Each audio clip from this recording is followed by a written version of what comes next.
Hello, faithful. My sister is an RN, and every now and then she'll suggest something to me, like she says, she introduced me to probiotics. Boy, were those good. And she said, probably the best over-the-counter thing you can take is magnesium. It'll help you sleep. Boy, is that good. Her third suggestion was a 10-second body exercise, just 10 seconds. She said, hold one foot up off the floor for 10 seconds, then hold the other foot off the floor for 10 seconds. So it's a 20-second exercise. And she says it'll do wonders. It helps your balance, helps your stride, and it even helps your memory. Like I oftentimes say, I have a 35-second memory. People say, this was at table last night. Who's the director of our seminary in El Salvador?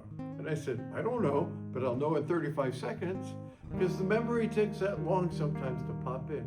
And she says, this exercise will shorten that.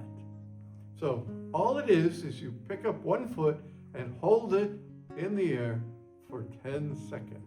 It helps the brain, helps the balance, helps the stride, helps the posture. 10 seconds. I said, I can do that. So 1, 2, 3, 4, 5, 6, 7, 8.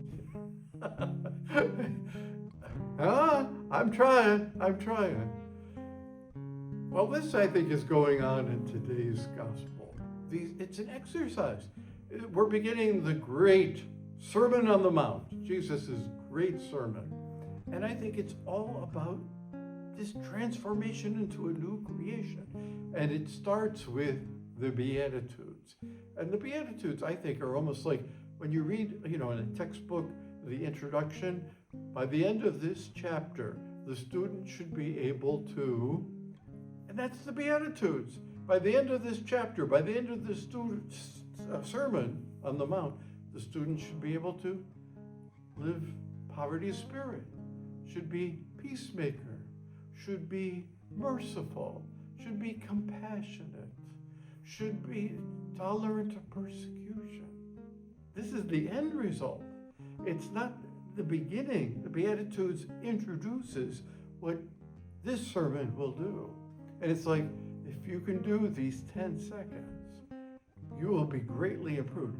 If you can do this exercise, this spiritual exercise of trying to be merciful, or trying to be compassionate, or trying to be peacemaker, just a little thing, to turn the other cheek, or walk the other way, or reach out in compassion, or be generous of heart, just a little bit, it will grow. You'll be able to hold one foot off the ground for 5 minutes, I suspect, if you did it every day. It's the same with these ideas in the Sermon on the Mount. We do them every day, just a little bit. We will grow to be great spiritual beings. Like this exercise is for one's physical self. The Beatitudes is for one's spiritual self. St. Teresa writes, we ought to thank the Lord who makes us desirous of pleasing him, even though our works be weak. Of course, the works be weak, but if we do them every day, they get stronger and stronger and stronger. If I can hold one foot up off the ground 10 seconds a day, my brain will get stronger and stronger and stronger. I think there's a great parallel here. So, we ought to thank the Lord who makes us desirous of pleasing him, even though our works